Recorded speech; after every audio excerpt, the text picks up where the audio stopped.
Hi, it's your $2 Tuesday movie critic, and I'm back.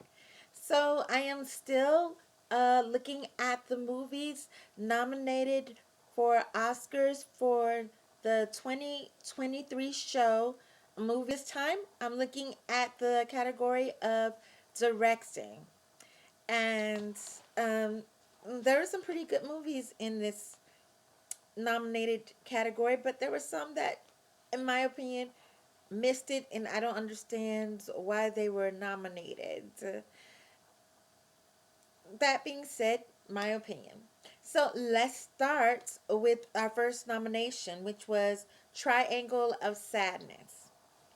So the Triangle of Sadness starts at the brim of your forehead here and ends at the apex of your nose. So starts and goes. So right between your eyes.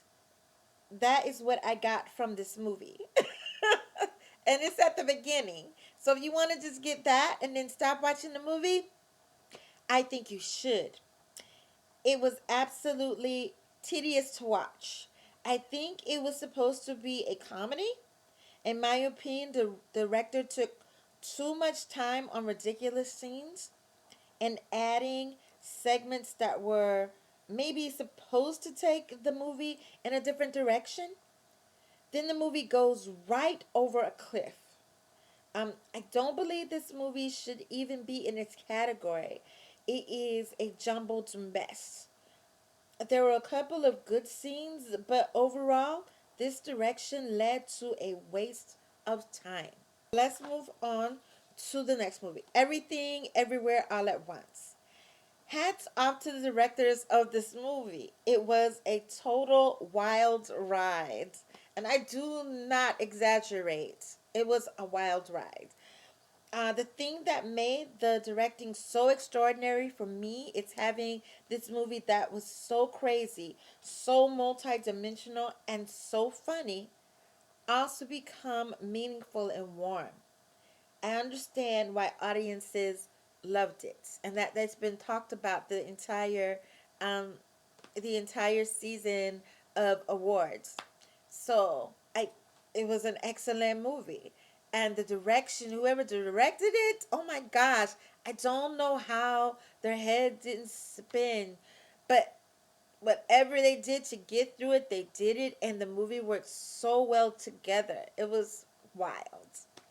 So that is that second movie, Everything Everywhere All at Once.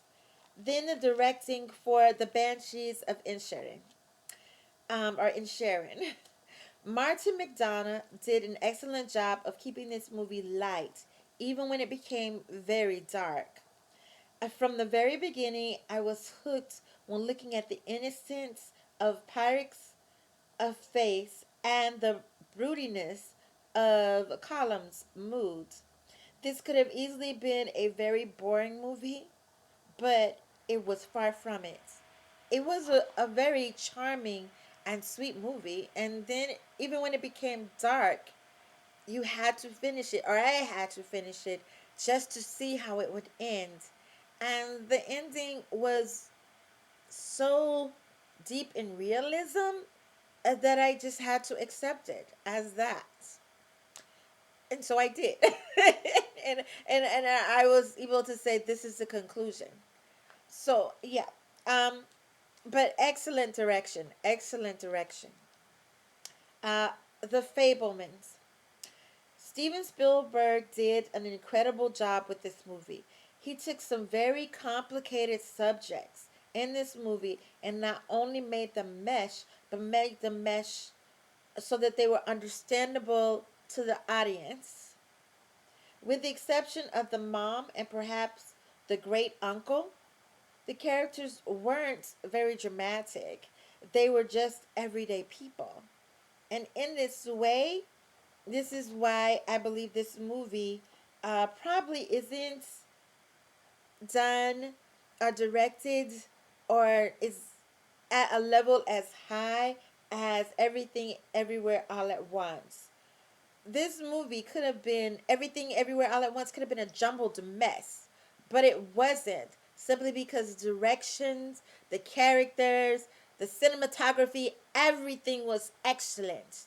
If you look at the bare basics of both movies, The Fablemans and Everything Everywhere All at Once, they're almost the same movie.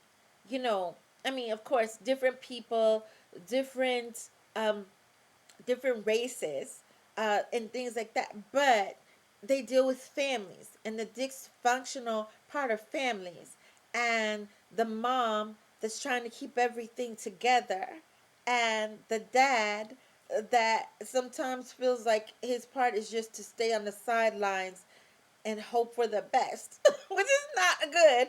And the kids that at the same time saying, "Hey, look at me, I'm here too." Now, I have to say the main character of the Fableman, Sammy, didn't have to do that because everyone was always paying attention to him, but his sisters, not so much. Anyway, so yeah, essentially the same movie in that way, but they went two different ways of telling their stories, and in that way, I think that the extra points, the extra mile, all that extra should be given to Everything Everywhere All at Once, making it the winner in this category. Okay, so that's all I got for today. Thank you for listening, and I hope to see you next time. Let me know what you think as well.